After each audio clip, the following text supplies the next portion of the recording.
So here we are finally. We have a location after about a year of near misses and just unfortunate circumstances that changed. Kind of hoped that COVID would help things, but strangely enough, the places that we could have gone were the kind of places that had open spots, but the people that worked there were furloughed, so we couldn't work with them. So here we are at Washington County Fair out near Stillwater. We have a really good spot for it. You can just see it behind me here. And today I'm going to start track marking, and today I'm going to do some track marking, just marking out the profiles of the turns, and later on tonight when it's dark we'll start grooming the track. Later on tonight we'll start cutting out the track, and what that'll do is that'll give us our base for when we flood it. In the past we've just kind of put a drag out there and groomed it, and that works okay, but we have more obstacles here and solid objects, so we need to make sure that we're keeping a good safe distance from anything that's unmovable. The other thing too, I figured it'd be good just to have some good geometric curves that are consistent, and we also have, like anywhere, we've got some unevenness in the ground, which is kind of hard to tell whether it's the ground or whether it's the snow.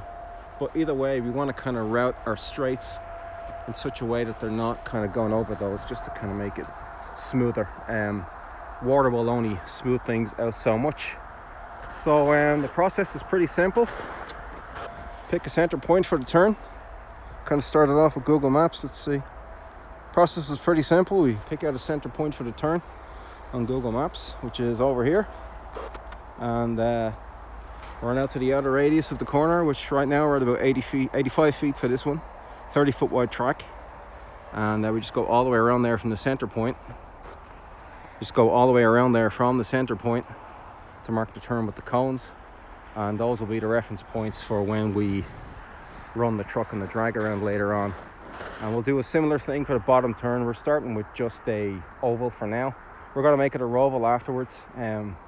My background is road racing. I'd love to make it into like this crazy twisty course, but we got to start somewhere straightforward, and something that's easier for people to get used to, depending on how slick it's going to be out there. So a good oval with different, I think a good oval is going to be fun. You know, it's going to be decent straight, about 250 foot straight.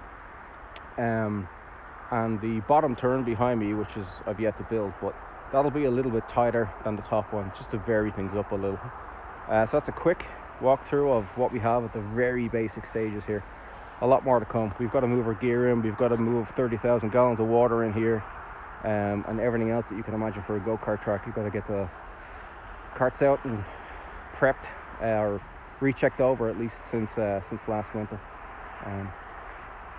Yeah, so this is how you make a go-kart track on thin ice.